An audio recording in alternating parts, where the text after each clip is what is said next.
Assalamualaikum warahmatullahi wabarakatuh. Perkenalkan teman-teman, kami dari kelompok 2 akan mempresentasikan tentang hadis berpuasa dan sholat di bulan Sya'ban. Nah, di sini kami meneliti atau mengkaji hadis dari hadis Ibnu Majah. Kami mengambil hadis dari Ibnu Majah. Nah, kita perlu tahu dulu ya definisi dari nifsu Sya'ban. Definisi dari nifsu Sya'ban yaitu kata yang diambil dari bahasa Arab yang berarti nifsu dan Sya'ban. Nah, kata nifsu ini berasal dari kata nashafa yansifu nasfan yang berarti mencapai tengah-tengah atau setengah. Nah, sedangkan kata Sya'ban itu berarti bulan Sya'ban atau bulan ke-8 tahun Hijriah. Nah, jadi nifsu Sya'ban yaitu pertengahan atau tengah-tengah bulan Sya'ban tahun Hijriah. Nah, dalam kitab Fathail al-Awqat karya Imam Baihaqi terdapat 8 hadis yang membahas tentang nifsu Sya'ban. Tapi di sini dari kelompok kami itu mengambil hadis dari Ibnu Majah. Nah, ada beberapa hal yang harus kita ketahui. Ada terbagi menjadi 2 bagian. Dalam hadis yaitu ada yang berisi bahwasannya pada malam nifsu Sya'ban Allah itu mengampuni dosa-dosa hambanya kecuali orang yang musyrik, bertengkar, dan penzina. Terus hadis yang berikutnya itu kadang berisi tentang menganjurkan hambanya untuk mendirikan ibadah pada malam nifsu Sya'ban dan pada siang hari itu diperintahkan untuk berpuasa. Nah, pentingnya penelitian hadis itu kita dapat dari beberapa faktor. Faktor tersebut itu berkaitan dengan kedudukan hadis, itu sebagai salah satu sumber ajaran Islam, yaitu Al-Quran, yang berhubungan langsung dengan Nabi Muhammad. Dan ada juga yang berhubungan langsung dengan kesejarahan hadis tersebut. Faktor tersebut itu karena adanya penyebab. Penyebabnya itu penelitian sanad, matan, dan kedudukan hadis sebagai hujjah. Nah, hadis ini itu berfungsi sebagai sumber hukum setelah Al-Quran yang memiliki peranan yang sangat penting dalam menetapkan hukum. Nah, jadi dengan adanya penelitian atau pengkajian hadis terhadap kualitas dan kedudukan hadis itu sangat penting. Di sini juga kami meneliti atau mengkaji hadis sesuai dengan apa yang telah kami pelajari. Jadi mohon maaf kalau memang ada kesalahan karena ilmu yang kami dapatkan masih sedikit juga. Kami belum begitu hebat seperti para ulama. Terus sebagian umat Islam itu ada yang mengamalkan hadis-hadis tentang salat dan berpuasa pada malam atau pertengahan nifsu Sya'ban. Mereka pun tidak mengetahui apa kualitas hadis tersebut, apakah sahih, dhaif, atau hasan atau lain-lainnya. Nah, yang perlu kita ketahui juga, amalan yang dapat kita lakukan itu pada pertengahan nifsu Sya'ban, kelompok kami itu mendapatkan di salah satu mazhab fi Sya'ban karya Syed Muhammad Alawi Al-Maliki, yaitu perbanyaklah doa, membaca 2 kalimat syahadat, perbanyak istighfar, perbanyak berpuasa dan beribadah. Terus pada zaman sekarang nih banyak di antara kita yang menyebarkan hadis di sosial media ya, dengan hadis yang belum diketahui kesahihannya. Adapun hadis yang dijanjikan seperti barang siapa yang mengingatkan saudaranya untuk berpuasa di bulan Sya'ban, maka Allah Subhanahu wa taala akan memberikan ampunan selama 80.000 tahun. Nah, tentu saja dengan adanya penyebaran hadis seperti ini yang belum diketahui latar belakangnya, penulisannya, perawinya, itu akan kita di sini kelompok kami akan melakukan pengkajian atau penelitian sesuai dengan kemampuan kami. Nah, jika kita lihat kembali dengan hadis ini, saya dong untuk beribadah, coba teman-teman pikir lagi. Karena dengan mengingatkan saudara muslim kita, itu kita udah diampuni dosa-dosa kita. Jadi kita boleh aja melakukan dosa. Maka dari situ kami mendapatkan tugas mencari hadis tentang berpuasa dan sholat di bulan Sya'ban. Nah, selanjutnya itu hadis yang kami dapatkan dari Ibnu Majah yang akan dijelaskan oleh teman saya yaitu Imamul Wafa. Kepada Imamul Wafa disilakan. Baik, bismillahirrahmanirrahim.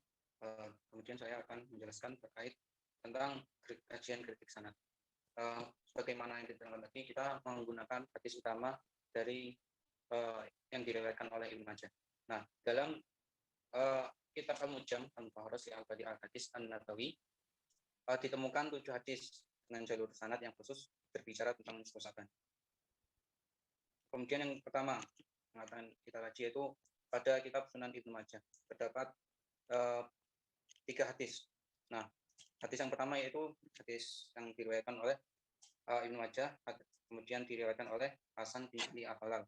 Kemudian pada yang berbunyi, "Idza kanat lailatun nisfi min Sya'ban faqumu lailaha wa sumu naharuha fa inna wa yanzilu biha li ghurubi syamsi ila sama'id dunya fa yaqulu ala min mustaghfirin li faghfir lahu ala mustarziqun fa arzuqahu ala mutala fa u'afiyahu ala kaza hatta yatlu al-fajr." Kemudian pada hadis kedua yang diriwayatkan dari Abdah bin Abdullah Al-Khuzai, yang berbunyi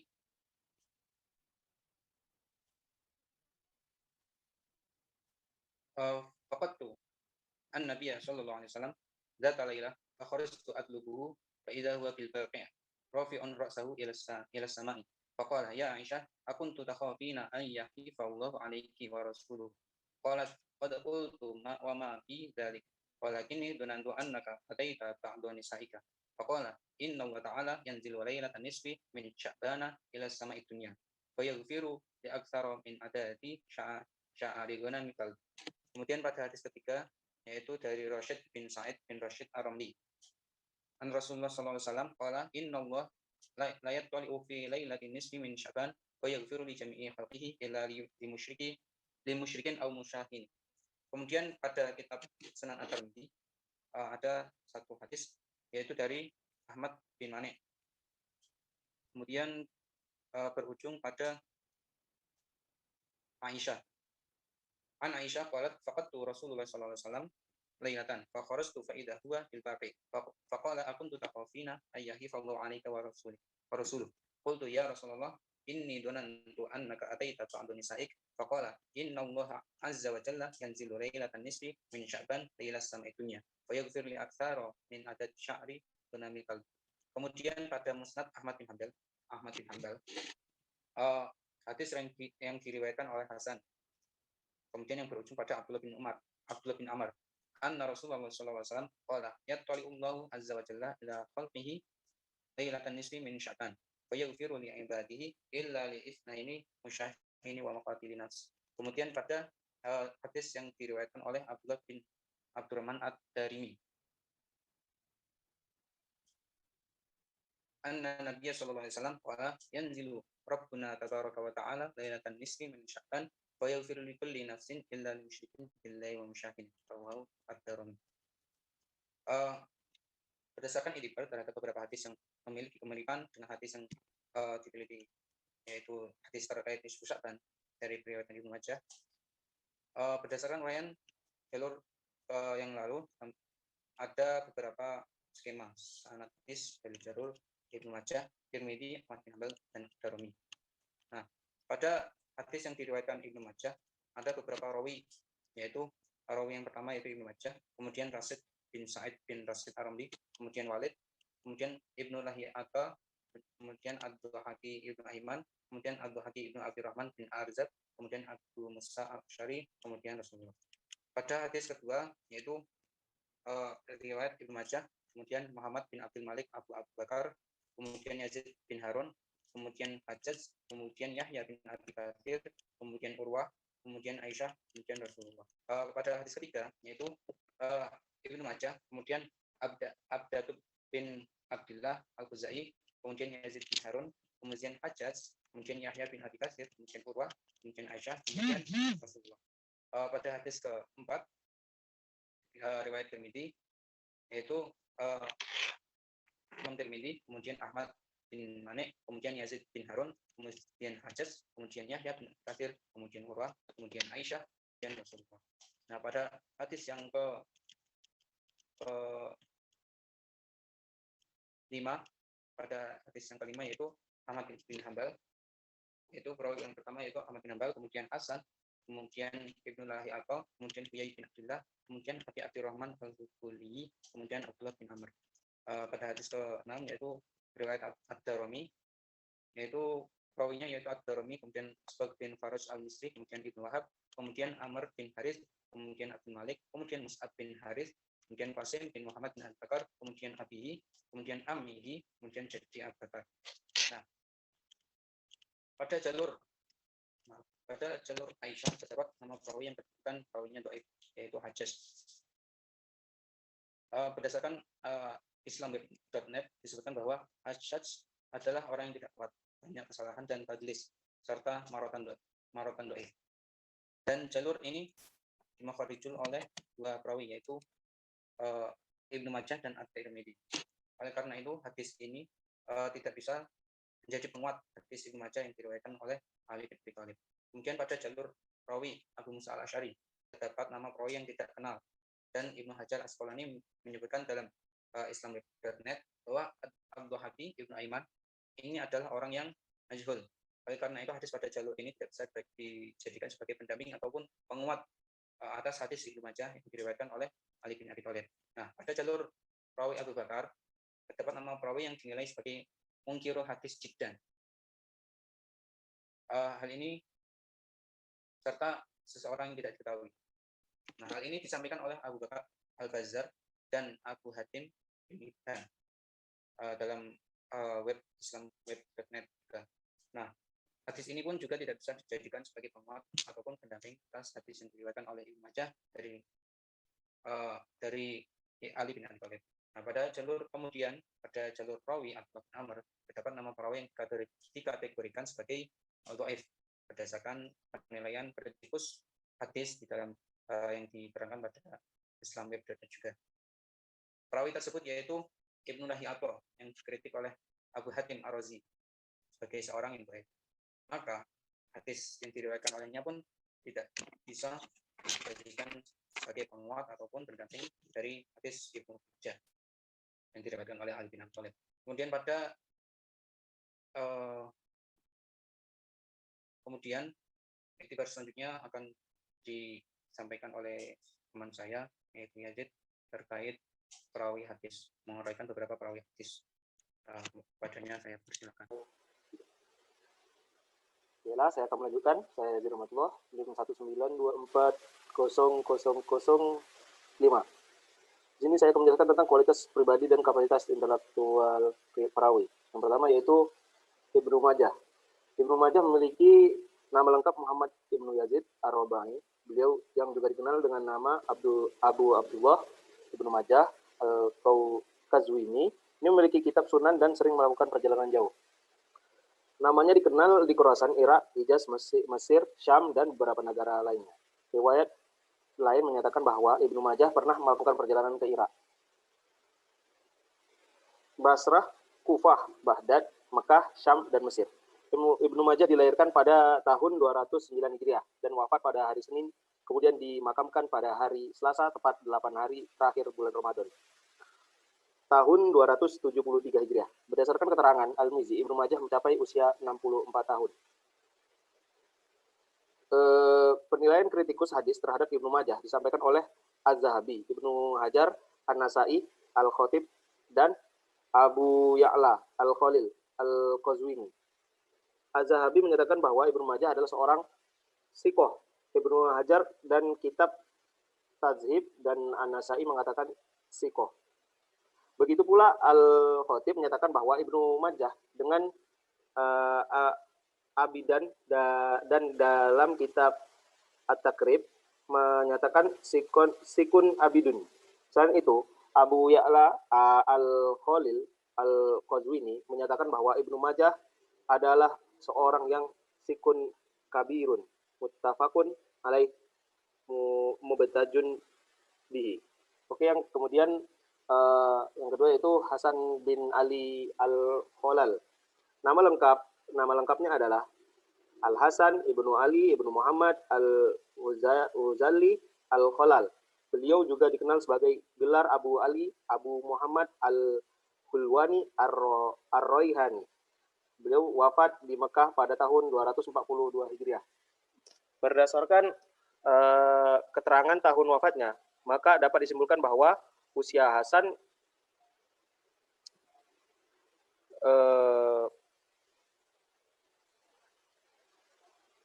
bentar. Dikat. Tadi. Ulang. Yang kedua yaitu Hasan bin Ali Khalal.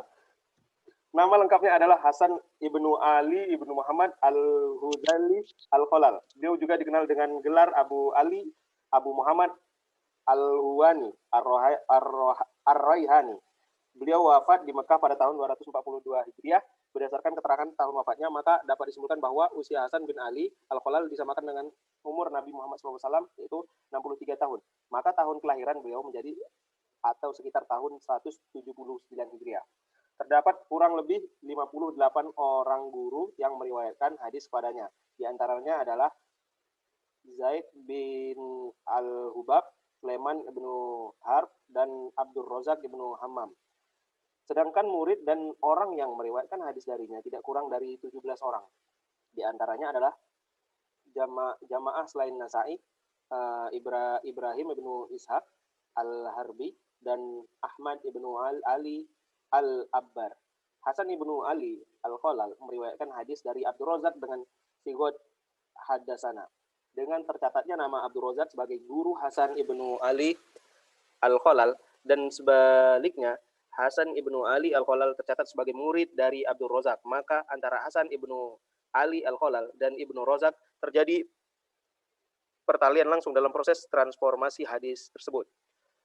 Penilaian kritikus hadis kepada Hasan bin Ali al-Khalal disampaikan oleh Yakub ibnu Syaibah, Abu Daud An-Nasai, Abu Bakar al-Khatib, dan Ibrahim ibnu Aurumah al-Hafiz. Yakub ibnu Syaibah menyatakan bahwa Hasan bin Ali Khalal adalah sikoh sabit mutkinan. Abu Daud menyatakan orang yang alim. An-Nasai mengatakan sikoh. Abu Bakar Khatib berpendapat sikon hafidhon. Berdasarkan penilaian kritikus tersebut, maka Hasan bin Ali al-Khalal dapat dikategorikan sebagai perawi berpredikat makbul karena masuk ke dalam tingkat ta'dil kedua. Kemudian Abdul Razak bernama Abdul Razak ibnu Hammam ibnu Nafi al-Himyari al-Yamani. Beliau juga dikenal dengan gelar Abu Bakar al-Shu'ani. Menurut Muhammad ibnu Abban al-Balqi, sejak berusia antara 7 sampai 8 tahun, Abdul Razak telah mengikuti majelis Ma'mar. Menurut Ahmad ibnu Hanbal, Abdul Razak dilahirkan pada tahun 126 Hijriah. Sedangkan menurut Muhammad ibnu Sa'ad, Khalifah ibnu Khayyat, dan Al-Bukhari, beliau wafat pada tahun 211 Hijriah.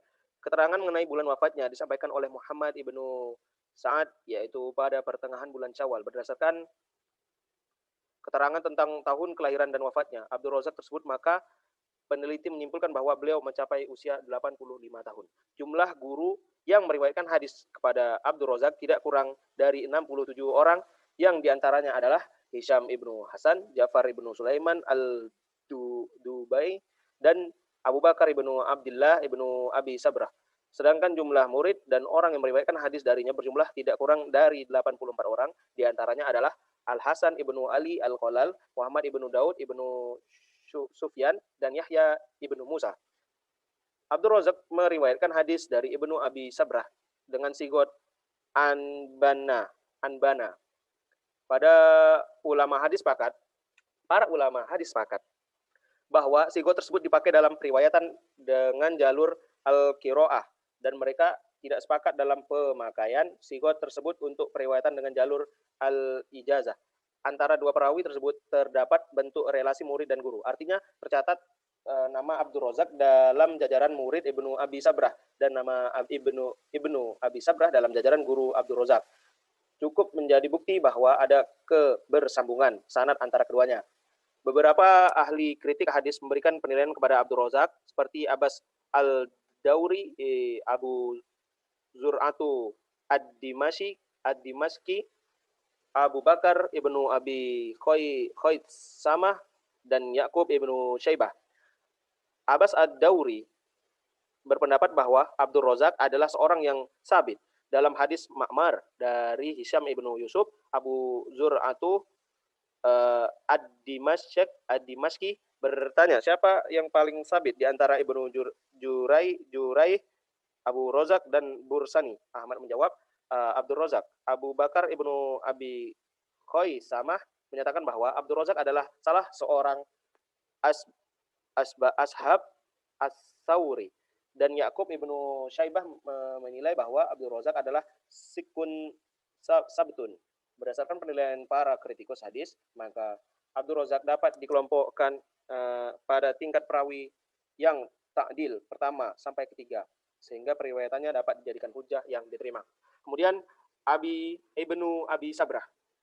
Nama beliau adalah Abu Bakar ibnu Abdullah ibnu Muhammad ibnu Abi Sabrah ibnu Abi Ruhmi ibnu Abi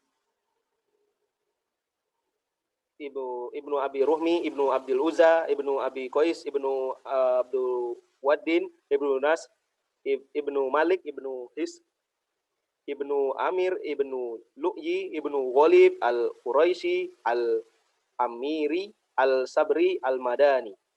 Menurut riwayat namanya adalah Abdullah, sedangkan menurut Ahmad ibnu Hanbal dan Abu Hatim Ar-Razi namanya adalah Muhammad.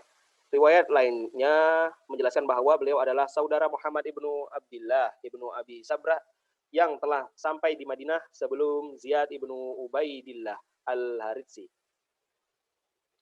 Nasabnya sampai pada kakeknya Abi Sabrah yang bernama Abdullah yang merupakan salah seorang sahabat yang berperan serta dalam perang Badar. Ibnu Abi Sabrah menyatakan bahwa dirinya menghafal 70.000 hadis tentang halal dan haram. Diperkirakan Abi Sabrah lahir pada tahun 102 Hijriah karena menurut Muhammad ibnu Sa'ad, dia wafat pada tahun 162 Hijriah dan usia beliau mencapai 60 tahun. Jumlah guru yang meriwayatkan hadis kepada Ibnu Abi Sabrah sebanyak 21 orang. Di antaranya adalah Ibrahim ibnu Muhammad, Zaid ibnu Aslam, dan Ibnu Isa ibnu Ma'mar. Sedangkan jumlah murid yang meriwayatkan hadis darinya adalah 11 orang. Di antaranya adalah Sulaiman ibnu Muhammad ibnu Abi Sabrah, Abdul Razak ibnu Hammam, dan Isa ibnu Yunus.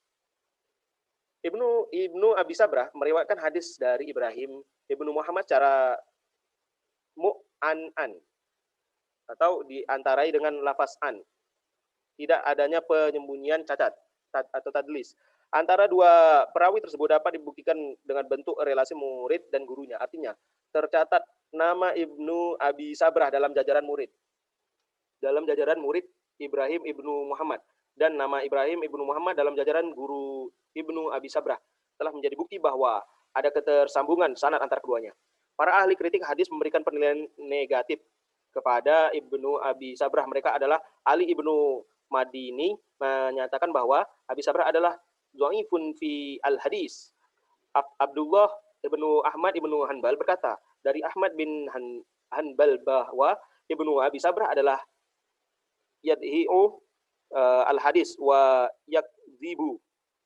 Al-Ghalabi dari Yahya ibnu Ma'ni berpandangan bahwa Ibnu Abi Sabrah adalah dhaifu al-hadis. Ibnu Abi Yahya berpendapat Ibnu Abi Sabrah adalah munkar al-hadis. Ibrahim ibnu Yaqub al-Juzajani memberikan penilaian Ibnu Abi Sabrah sebagai yudha'af al-hadis. Bukhari menilai perawi ini adalah dhaif dan munkar al-hadis. Nasai menambahkan ia seorang perawi yang matruk al-hadis. Berdasarkan penilaian tersebut, maka perawi Ibnu Abi Sabrah masuk dalam kategori sanad yang dhaif, munkar, matruk, dan dilihat dari urutan marotib jahr, perawi tidak dapat dijadikan hujah, tidak boleh ditulis hadisnya, dan tidak dijadikan iktibar. Kemudian perawi selanjutnya yaitu Ibrahim bin Muhammad. Ibrahim bin Muhammad tidak ada keterangan tentang tahun lahir dan wafat serta umur beliau dalam kitab Tahzib Al-Kamal fi Asma' Rijal karya Al-Mazi. Menurut Al-Mazi, beliau hanya meriwayatkan hadis dari satu orang guru yang bernama Muawiyah ibnu Abdullah ibnu Ja'far, yang juga hanya memiliki satu orang murid bernama Abu Bakar ibnu Abi Sabrah. Ibrahim ibnu Muhammad meriwayatkan hadis dari Muawiyah ibnu Abdullah ibnu Ja'far dengan sigot an, secara mu'an-an. Dengan disebutnya Muawiyah ibnu Abdullah ibnu Ja'far sebagai guru Ibrahim dan Ibrahim ibnu Muhammad sebagai murid Muawiyah bin ibnu Abdullah ibnu Ja'far, maka antara keduanya terjadi pertautan langsung sehingga terdapat kebersambungan sanad. Penilaian Ibrahim bin Muhammad diberikan oleh Ibnu Abi Hatim dan Ibnu Hibban. Ibnu Abi Hatim berpandangan bahwa Ibrahim bin Muhammad adalah sohibu terjemah, sedangkan Ibnu Hibban menyebutkan sebagai perawi yang thiqat. Berdasarkan penilaian tersebut, maka Ibrahim bin Muhammad dapat dikategorikan sebagai perawi yang adil dan hadis yang diriwayatkannya bisa dijadikan hujah. Kemudian perawi selanjutnya yaitu Muawiyah bin Abdullah bin Ja'far. Nama lengkap Muawiyah ibnu Abdullah bin Ja'far ibnu Abi Thalib al-Qurasi al-Hashimi al-Madani. Al-Mizi tidak memberikan keterangan tentang tahun kelahiran dan wafatnya beliau, sehingga peneliti juga tidak dapat menyimpulkan tepatnya usia beliau. Muawiyah ibnu Abdullah ibnu Ja'far adalah seorang muhaddis yang memiliki guru 5 orang dan guru 5 orang dan murid 11 orang. Di antaranya sederet gurunya terdapat Rafi ibnu Khadij, Sa'ib ibnu Yazid dan Abu Muawiyah atau Abdullah ibnu Ja'far. Sedangkan di antara jajaran muridnya terdapat Ibrahim ibnu Muhammad, Yazid ibnu Abdullah ibnu Al-Had dan Muhammad ibnu Muslim ibnu Syihab al-Zuhriyu. Muawiyah ibnu Abdullah ibnu Ja'far meriwayatkan hadis dari ayahnya dengan sigot mu'an'an, dengan adanya pertalian hubungan keluarga antara ayah dan anak, serta disebut Abu Muawiyah sebagai guru Muawiyah dan Abdullah ibnu Ja'far, dan Muawiyah ibnu Abdullah ibnu Ja'far sebagai murid Abu Muawiyah, maka antara keduanya terjadi pertautan langsung sehingga terdapat ketersambungan sanad. Muawiyah bin Abdullah bin Ja'far mendapat penilaian dari kritikus hadis seperti Jiliyu dan Ibnu Hibban. Jiliyu mengatakan bahwa Muawiyah ibnu Abdullah bin Ja'far adalah thiqah, sedangkan Ibnu Hibban menilai perawi menilai perawi al-thiqat. Berdasarkan penilaian tersebut, maka Ibrahim bin Muhammad dapat dikategorikan sebagai perawi yang adil dan hadis yang diriwayatkan bisa dijadikan hujah. Kemudian Abu Muawiyah, nama lengkapnya adalah Abdullah ibnu Ja'far ibnu Abi Thalib al-Quraisyu al-Hashimi. Beliau juga dikenal dengan gelar Abu Ja'far al-Madani al-Jawad ibnu al-Jawad. Ibunya adalah Asma bintu Umash al-Khazamiyah. Beliau dilahirkan di Habsyah dan merupakan bayi pertama yang lahir di Habsyah dalam keadaan Islam. Diriwayatkan bahwa ketika Ja'far ibnu Abi Thalib hijrah ke Habasyah, ia bersama istrinya yang sedang hamil bernama Asma bintu Umash. Kemudian lahirlah putranya yang bernama Abdullah ibnu Ja'far ibnu Abi Thalib. Beliau merupakan seorang yang baik hati dan lembut sehingga mendapatkan julukan Bahar al-Jud atau yang artinya lautan kebaikan. Al-Mizzi tidak memberikan keterangan tentang tahun kelahiran beliau, akan tetapi menulis berbagai pendapat tentang tahun wafat dan usia beliau. Menurut Zubair ibnu Bakar, Abdullah ibnu Ja'far ibnu Abi Thalib wafat pada tahun 80 Hijriah dan usianya mencapai 90 tahun. Saat itu wali Madinah adalah Abban ibnu Utsman ibnu Affan di bawah kekuasaan Khalifah Abdul Malik ibnu Marwan. Pendapat lain menyatakan bahwa Abdul ibnu Ja'far ibnu Abi Thalib wafat pada tahun 80 Hijriah dan usianya mencapai 80 tahun. Pendapat terakhir menyatakan bahwa Abdul ibnu Ja'far ibnu Abi Thalib wafat pada tahun 90 Hijriah dalam usia 80 tahun. Kemudian Al-Mizzi menyatakan bahwa pendapat menyatakan Abdullah ibnu Ja'far ibnu Abi Thalib wafat pada tahun 80 Hijriah dengan usia 80 tahun adalah pendapat yang paling kuat. Al-Mizzi dalam kitabnya Tahzib Al-Kamal fi Asma' Ar-Rijal menyebutkan bahwa terdapat 5 orang guru yang meriwayatkan hadis kepada Abdul ibnu Ja'far ibnu Thalib, di antaranya adalah Rasulullah SAW, Utsman bin Affan, dan Ali bin Abi Thalib. Selain itu, Al-Mizzi juga menyebutkan bahwa terdapat 27 orang murid yang meriwayatkan hadis darinya. Di antara murid-murid beliau adalah Urwah ibnu Zubair, Muhammad ibnu Abdullah, dan anaknya yang bernama Muawiyah ibnu Abdullah ibnu Ja'far. Abu Muawiyah meriwayatkan hadis dari Ali ibnu Abi Thalib dengan sigot mun'an. Tidak adanya penyebutan cacat, tadlis, antara dua perawi tersebut dapat dibuktikan dengan bentuk relasi murid dan gurunya. Artinya tercatat nama Abu Muawiyah dan jajaran murid Ali ibnu Abi Thalib dan nama Ali ibnu Abi Thalib dalam jajaran guru Muawiyah, serta adanya hubungan keluarga antara keduanya sebagai seorang paman dan keponakan cukup menjadi bukti bahwa ada ketersambungan antar sanad keduanya. Penilaian dari beberapa ahli hadis tentang kualitas pribadi Abu Muawiyah disampaikan oleh Muawiyah al-Zubair ibnu Bakar. Muawiyah mengatakan seorang laki-laki Bani Hashim bernama Abdullah ibnu Ja'far adalah orang yang terhormat atau mulia. Zubair ibnu Bakar menyatakan Abu Muawiyah adalah jawad dan mumaddahan. Berdasarkan penilaian di atas, Abu Muawiyah dapat dikategorikan sebagai perawi yang adil dan makbul karena tidak ditemukan jarroh pada diri perawi. Kemudian Ali bin Abi Thalib. Nama lengkap adalah Ali ibnu Abi Thalib. Nama lengkapnya adalah Ali ibnu Abi Thalib. Abdul Manaf ibnu Abdul Al-Muttalib ibnu Hashim Al-Quraisy. Beliau mendapat gelar Abu Al-Hasan Al-Hashimi, Amir Al-Mu'min, dan merupakan putra dan merupakan putra dari paman Rasulullah SAW. Beliau juga dikenal dengan julukan Aba Turab, dan banyak hadis masyhur yang menyatakan hal tersebut. Ibunya adalah Fatimah bintu Asad Ibnu Hashim al-Hashimiyah, yang merupakan putri pertama dari Bani Hashim, dan wafat pada masa Rasulullah SAW. Ali ibnu Abi Thalib adalah seorang sahabat yang berperan serta dalam perang Badar dan semua perang yang diikuti Rasulullah SAW, bahkan perang Tabuk. Beberapa ulama berpendapat bahwa Ali ibnu Abi Thalib adalah putra bungsu Abi Thalib. Ia 10 tahun lebih muda dari Ja'far 10 tahun lebih muda dari Akil, dan Akil 10 tahun lebih muda dari Thalib. Menurut Ibnu Ishaq, Ali bin Abi Thalib merupakan pemuda pertama yang memeluk agama Islam setelah Khadijah. Al-Lais berpendapat bahwa Ali ibnu Abi Thalib memeluk agama Islam saat berusia 8 tahun, sedangkan menurut Ibnu Ishaq saat beliau berusia 10 tahun. Selain itu, Ibnu Umar berpendapat bahwa Ali bin Abi Thalib memeluk agama Islam saat berusia 12 tahun. Terdapat beberapa perbedaan tentang tanggal wafat Ali bin Abi Thalib. Sebagian berpendapat bahwa beliau dibunuh pada malam Jumat tanggal 13, sedangkan riwayat lain menyatakan bahwa beliau dibunuh pada tanggal 11 Ramadan tahun 40 Hijriah. Terdapat banyak perbedaan pendapat tentang usia beliau saat wafat, sedangkan menyatakan usianya 57 atau 58 tahun. Abu Nuaim dan lainnya sepakat bahwa usia Ali ibnu Abi Thalib mencapai 63 tahun. Abi Ja'far Muhammad ibnu Ali ibnu Husain menyatakan bahwa Ali ibnu Abi Thalib terbunuh saat berusia 63 tahun. Sedangkan Ibnu Juraid dari Muhammad ibnu Ali menyatakan bahwa Ali ibnu Abi Thalib terbunuh saat berusia 63 atau 64 tahun. Berdasarkan keterangan tersebut, peneliti menyimpulkan bahwa Ali ibnu Abi Thalib terbunuh saat berusia 63 tahun.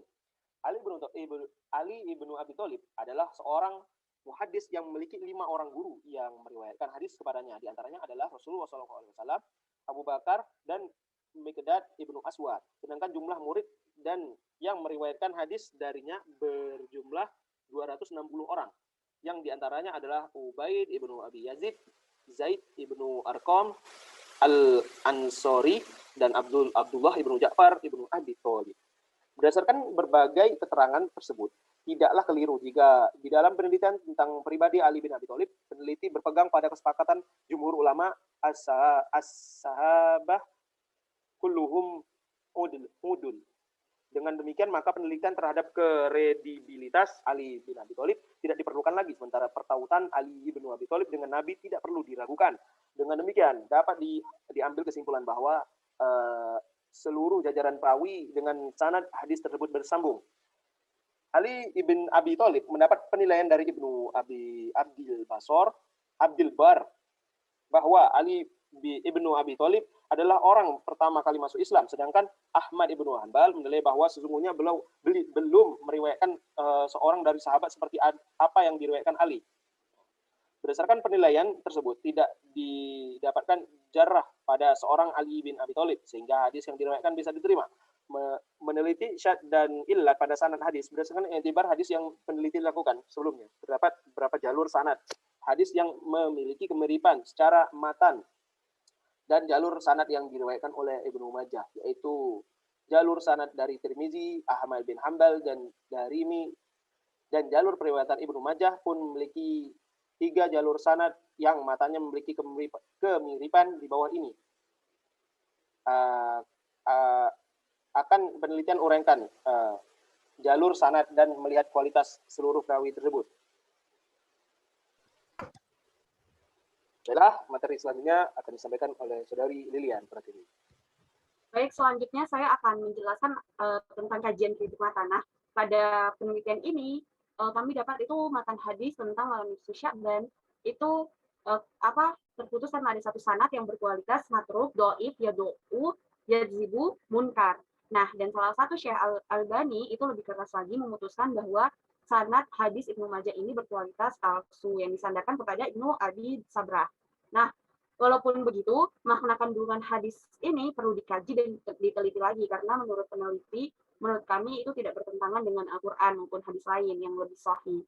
Tapi hadis ini itu tidak bisa dijadikan sumber utama karena sanadnya itu lemah gitu. Tapi hadisnya ini nggak bertentangan.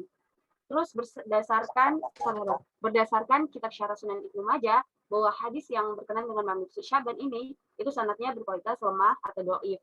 Nah, menurut Ahmad bin Hanbal dan Ibnu Mu'in menambahkan bahwa sanadnya lemah karena siapa? Karena Ibnu Abi Sabrah itu, karena beliau itu merupakan salah satu seorang pemalsu hadis gitu. Terus selanjutnya yaitu kajian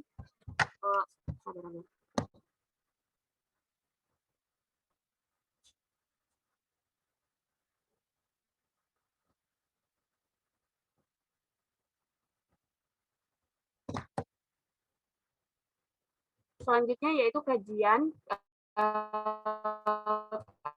kandungan hadis. Nah, pada aspek ini kami itu peneliti itu dalam memahami kandungan matan hadis perlu 4 langkah atau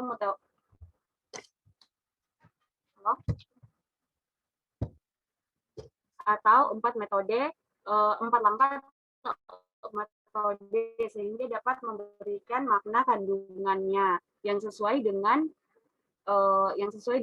teks dan konteksnya. Di dalam hadis Ibnu Majah ini ada 3 poin dalam makna matan. Yang pertama yang perlu kita ketahui yaitu qiyamul lail di malam nisfu Sya'ban itu berpuasa di siang harinya dan berdoa di hari nisfu Sya'ban. Nah, untuk menguji makna kandungan hadis perlu kita lakukan 4 langkah tersebut, yaitu ada konfirmasi dengan ayat-ayat suci Al-Quran yang akan disampaikan kembali oleh saudari Yazid. Kepada saudari Yazid dipersilakan. Oke, ini saya akan menjelaskan tentang konfirmasi dengan ayat-ayat suci Al-Quran. Al-Ghazali di dalam kitabnya As-Sunnah An-Nabawiyah Baina Ahli Al-Fiqh wa Ahli Al-Hadis mengatakan dengan metode ini mereka meneladani para sahabat dengan tabi'in, misalnya sikap Aisyah radhiyallahu anhu ketika mendengar hadis yang menyatakan bahwa orang mati diazab karena tangisan keluarganya terhadapnya. Ia menolaknya dengan menjelaskan alasan penolakan dengan berkata, adakah kalian lupa akan firman Allah Subhanahu wa taala? Artinya tidaklah seorang menanggung dosa orang lain. Al-An'am 164. Dengan demikianlah Aisyah dengan tegas dan berani telah menolak periwayatan suatu hadis yang bertentangan dengan Al-Quran. Makna kandungan hadis yang pertama ialah qiyamul lail. Bila dikonfirmasi dengan ayat suci Al-Quran, maka dapat ditemukan beberapa ayat suci yang menerangkan akan nikmatnya ibadah sholat di tengah malam seperti di dalam surat Al-Isra ayat 78 sampai 79. Yang artinya, dirikanlah sholat dari sesudah matahari tergelincir sampai gelap malam. Dan didirikanlah pula sholat subuh. Sesungguhnya sholat subuh itu disaksikan oleh malaikat 78. Dan pada sebagian malam hari bersembahyang tahajudlah kamu sebagai suatu ibadah tambahan bagimu. Mudah-mudahan Tuhanmu mengangkat kamu ke tempat yang terpuji.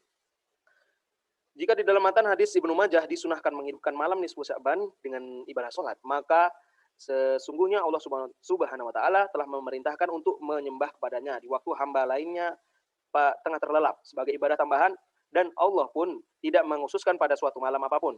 Namun pada sebagian malam hari atau di tiap tengah malam, tujuan dari ibadah ini pun tidaklah main-main, yaitu mendapatkan derajat yang terpuji di hadapan Allah Subhanahu wa taala. Menurut penafsiran Quraisy Syihab, makna maqam mahmudah adalah kebangkitan terpuji atau tempat terpuji bagi Nabi Muhammad SAW, sehingga semua makhluk memuji beliau, dan tempat terpuji inilah yang disebut dengan syafaat terbesar Nabi Muhammad SAW pada hari kebangkitan. Kandungan matan yang berikut ialah berdoa bila dikonfirmasi dengan ayat suci Al-Quran, maka didapati ayat yang menjelaskan bagaimana seorang hamba harus selalu meminta atau berdoa kepada Allah Subhanahu wa taala. Allah pasti akan menjawabnya. Ayat tersebut terdapat pada surat Al-Baqarah ayat 186. Yang artinya, dan apabila hamba-hambaku bertanya kepadaku tentang aku, maka jawablah bahwasanya aku adalah dekat. Aku mengabulkan permohonan orang yang berdoa apabila ia memohon kepadaku, maka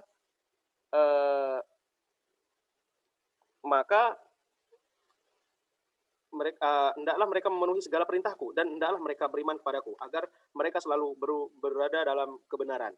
Kemudian menurut penafsiran Syahid Qutbi, bahwa ayat di atas merupakan ayat yang sangat mengagumkan karena penuh dengan kasih sayang. Hal ini dikuatkan dengan lantun ayat yang diawali dengan pernyataan Allah bahwa aku adalah dekat dan aku akan mengabulkan permohonan orang-orang yang berdoa apabila ia memohon kepadaku. Baiklah, kemudian akan dilanjutkan dengan saudara Wafa, kepadanya dipersilakan.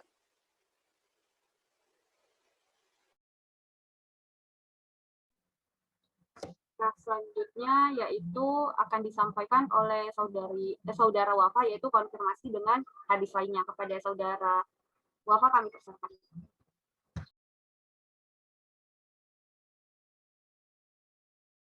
Mohon maaf sebelumnya, jadi selanjutnya saya akan menjelaskan karena teman-teman terkendala jaringan, saya pun begitu, jadi kami belum bisa, teman-teman yang lain belum bisa menjelaskan lebih teliti lagi melalui Zoom. Jadi di sini saya mengambil ahli.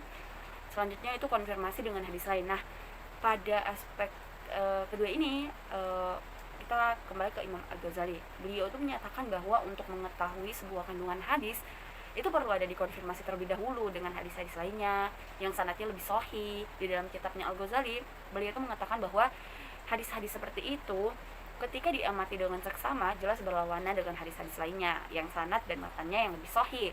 Nah, dan juga berlawanan dengan logika Al-Quran yang menjadikan jihad sebagai rukun penting guna mengawal iman dan segala bagian serta peraturan. Nah, isi matan hadis yang diriwayatkan oleh Ibnu Majah itu berkenan dengan ibadah puasa di hari nisfu Sya'ban atau tanggal 15 di bulan Sya'ban. Nah, puasa di bulan Sya'ban sebenarnya telah dijelaskan oleh banyak hadis yang lebih sahih ya derajatnya daripada hadis yang diriwayatkan oleh Ibnu Majah ini. Nah, tapi hadis-hadis tersebut itu menyebutkan dikhususkan berpuasa di pertengahan bulan Sya'ban, tapi berpuasa di bulan Sya'ban saja, bukan di pertengahan, tapi di bulan Sya'ban saja. Nah, hadis-hadis tersebut itu ada hadis yang paling sahih, yaitu perlu kita lihat dari salah satu sunan kitab induk aja, yaitu Imam Bukhari. Tentu saja ini sahih ya, karena artinya itu hadis beliau yang memiliki arti adalah Rasulullah SAW berpuasa hingga kami berkata bahwa beliau tidak akan berbuka, dan beliau berbuka hingga kami berkata bahwa beliau tidak akan atau tidak pernah berpuasa. Maka saya tidak pernah melihat Rasulullah SAW itu menyempurnakan puasa sebulan selain bulan Ramadan, dan tidaklah saya melihat paling banyaknya beliau berpuasa di bulan Sya'ban. Nah, selain Bukhari, hadis itu juga diriwayatkan oleh Imam Muslim nomor 1156. Di atas itu hadisnya itu relevan dengan hadis yang diteliti, kan Rasulullah itu banyak berpuasa di bulan Sya'ban, bukan di pertengahan gitu. Nah, hadis keduanya yang lebih sahih dan relevan itu isi matannya. Hadis yang diteliti adalah hadis yang diriwayatkan oleh Abu Dawud nomor 2336, At-Tirmizi nomor 735, dan An-Nasai 4 sampai 151 sampai 200, Ad-Darimi 2 sampai 29 hadisnya. Yaitu hadisnya memiliki arti saya tidak pernah melihat Nabi Muhammad SAW berpuasa 2 bulan berturut-turut kecuali pada Sya'ban dan Ramadan. Nah, jadi makna matan hadis itu dengan hadis yang pertama tadi itu dikarenakan Nabi Muhammad SAW itu banyak berpuasa sunnah di bulan Sya'ban. Nah, walaupun secara bahasa itu disebutkan sebulan penuh, tapi pada tradisi orang Arab nih, seseorang yang berpuasa sunnah dalam 1 bulan tentu hal itu bermakna ia berpuasa 1 bulan penuh. Nah, kemudian ada hadis ketiganya yang sahih dari matan hadis yang diteliti, itu hadis yang diriwayatkan oleh Ahmad 5 sampai 201, Ibnu Abu Syaibah 2 sampai 347, An-Nasai, At-Tarwair, Hawi, dan Syara Ma'ani Al-Athar, terus Al-Baihaqi dalam Syu'abul Iman, dan juga Abu Nu'aim dalam Al-Hilyah. Dan juga menurut Syekh Al-Albani sanad hadis ini adalah hasan. Makna hadisnya itu terlihat jelas bahwa Nabi Muhammad SAW itu berpuasa di bulan Sya'ban, yang memiliki itu adalah bulan antara Rajab dan Ramadan yang manusia lalai darinya, dan ia adalah bulan yang padanya segala amalan akan diangkat kepada Rabbul Alamin. Maka saya senang amalanku diangkat sementara saya sedang berpuasa. Selanjutnya kita akan masuk kepada pembahasan selanjutnya yang akan dibahas oleh saya sendiri. Nah, jadi seperti yang pertama kali saya bilang bahwa hadis yang sekarang yang banyak disebarkan melalui media sosial, kalau mau dikatakan itu hadis yang disebarkan oleh media sosial, oleh masyarakat, oleh guru, teman, atau sahabat atau siapapun itu bisa masuk ke kategori yang pernah kita pelajari, yaitu living sunnah. Nah, yaitu tradisi menghidupkan malam nisfu Sya'ban dengan menggunakan menyebarkan hadis-hadis bahwa barang siapa yang mengingatkan sesama muslim berpuasa dan sholat pada pertengahan bulan Sya'ban, maka ia akan mendapatkan 80.000 tahun pengampunan dosa. Nah, ini tuh bisa masuk kepada living sunnah, karena living sunnah itu merupakan sunnah atau hadis yang dihidupkan di tengah-tengah masyarakat. Karena adanya keinginan masyarakat untuk apa? Mempraktekkan atau mengaplikasikan sunnah atau hadis dalam konteks sosial. Nah, keinginan masyarakat ini dalam konteks sosial itu seperti budaya, politik, ekonomi, dan hukum. Nah, dengan demikian living sunnah itu bertujuan seperti tulisan, bacaan, praktek yang diaplikasikan oleh masyarakat di tengah-tengah kehidupan sebagai tindakan apa? Untuk mengaktualisasikan isi sunnah atau hadis Nabi.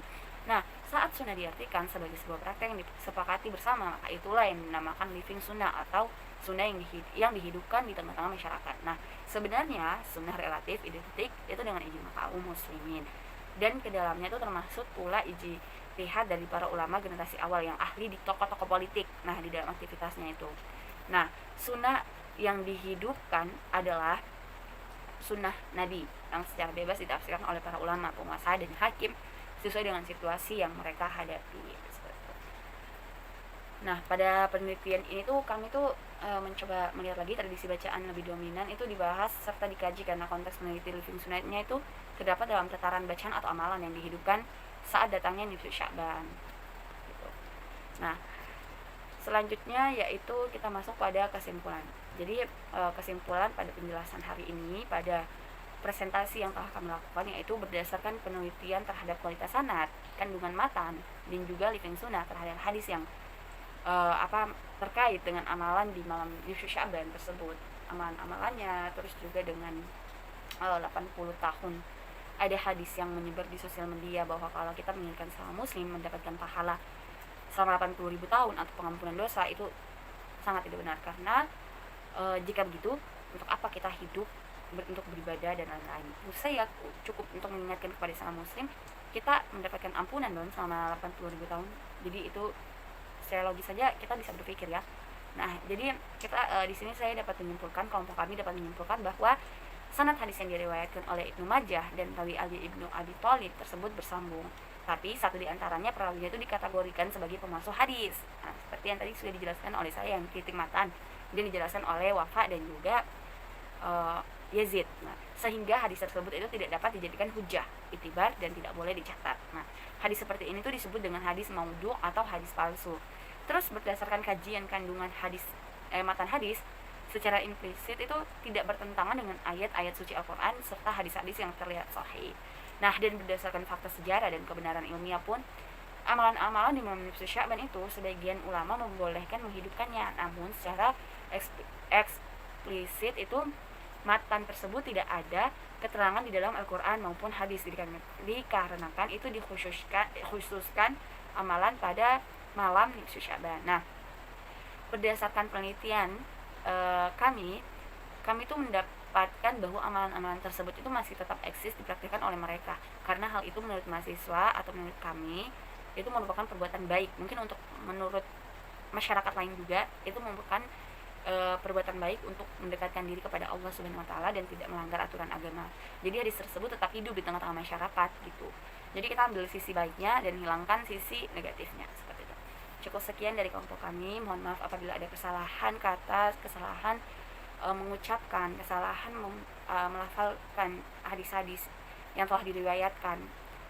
Jika ada kesalahan dari kelompok kami, memohon maaf sebesar-besarnya. Terima kasih kepada teman-teman. Assalamualaikum warahmatullahi wabarakatuh.